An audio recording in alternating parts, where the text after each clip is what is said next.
ভারত এবং অস্ট্রেলিয়ার মধ্যকার দুটো ম্যাচে যেখানে ভারত অস্ট্রেলিয়াকে পরাজিত করেছে, একটা ম্যাচে ভারত রান চেস করে জিতেছিল এবং অন্য আরেকটা ম্যাচটাতে কিন্তু ভারত রানটা ডিফেন্ড করেছে।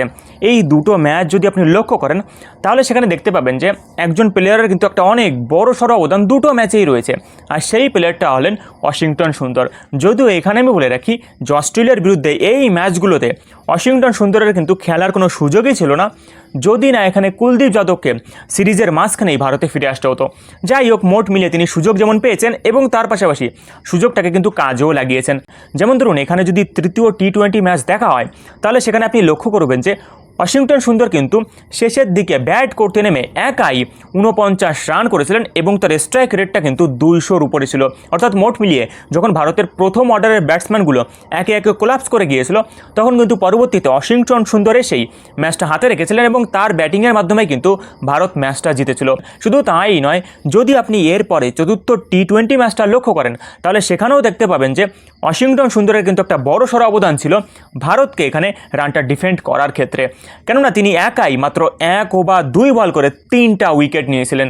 যদিও ওই ইনিংসে তিনি ভালো ব্যাট করতে পারেননি, মাত্র 12 রানের কাছাকাছি করেছিলেন, তবে উইকেট নেওয়ার মাধ্যমে কিন্তু রানটা ডিফেন্ড করতে অনেক বড় সাহায্য করেছিলেন।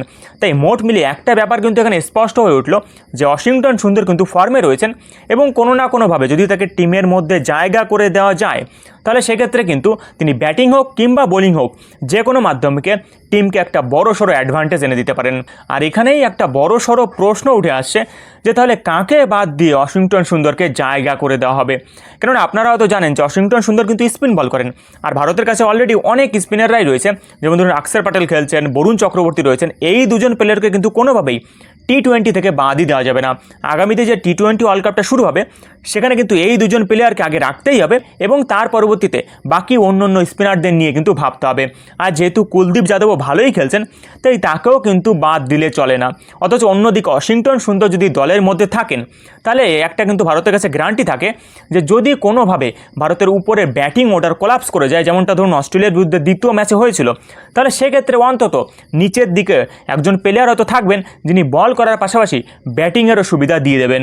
তাই মোট মিলিয়ে ওয়াশিংটন সুন্দরকে যদি টিমের মধ্যে রাখা হয় তাহলে কিন্তু ভারতের ব্যাটিংটা যেমন স্ট্রং হবে এবং তার পাশাপাশি বোলিংয়ের দিক থেকেও কিন্তু চিন্তাটা অনেক কমে যাবে।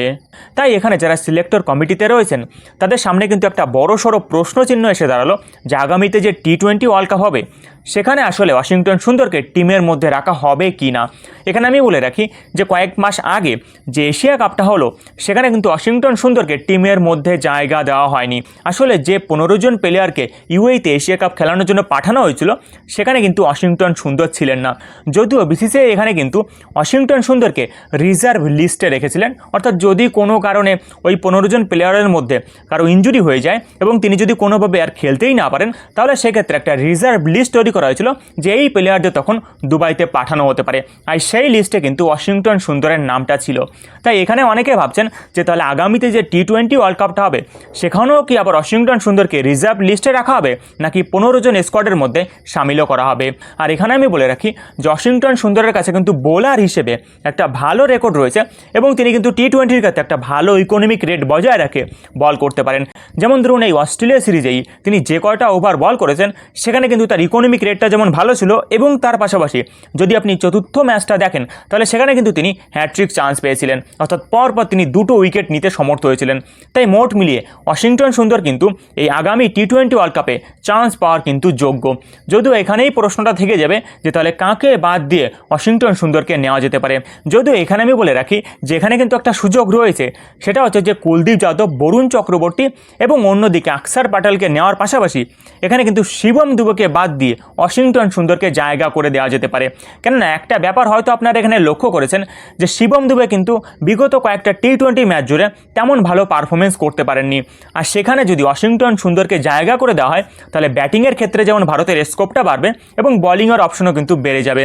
যদিও এটা একটা রিস্কি অপশন, কেননা শিবম দুবে কিন্তু টি-20 ফরম্যাটে অনেক সময় স্ট্রাইক রেটটা অনেক দুর্দান্ত রেখে ব্যাট চালিয়ে যেতে পারেন, সেটা ওয়াশিংটন সুন্দর তেমন একটা পারবেন কি পারবেন না সেটা নিয়ে প্রশ্ন থাকলেও রেকর্ড কিন্তু ওয়াশিংটন ওয়াশিংটন সুন্দরের পক্ষেই রয়েছে।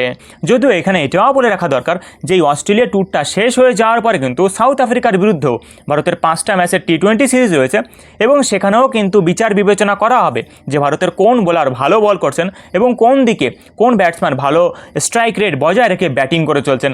আর সেখানে যদি ওয়াশিংটন সুন্দর আবার সুযোগ পেয়ে যান এবং তিনি যদি প্রমাণ করতে পারেন যে শিবম দুবের তুলনায় বরং তিনি ভালো বল এবং ভালো ব্যাটও করতে পারছেন, তাহলে সেক্ষেত্রে হয়তো এখানে যারা সিলেক্টর কমিটিতে রয়েছেন তারা হয়তো ওয়াশিংটন সুন্দরকে শিবম দুবের তুলনায় বেশি প্রাধান্য দিতে পারেন।